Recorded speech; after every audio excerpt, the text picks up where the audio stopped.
нас в городе были построены временные деревянные железнодорожные мостовки. Зарплата же начальника цеха составляла 171 рубль. Клуб железнодорожников. Это был небольшой деревянный клуб. В народе его назвали просто Кармуша.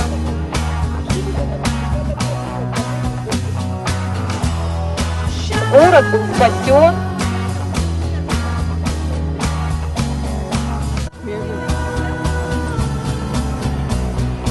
И остальные все вокзалы были деревянными. А наш был вот такой вот красавец. С этого момента, конечно же, жизнь нашего города круто изменилась.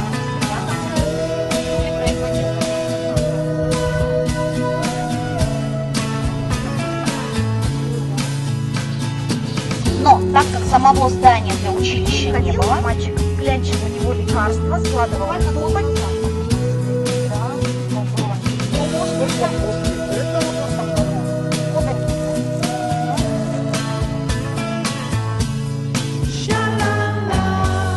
Потребление алкогольных напитков на Руси, культуры питья и про вино.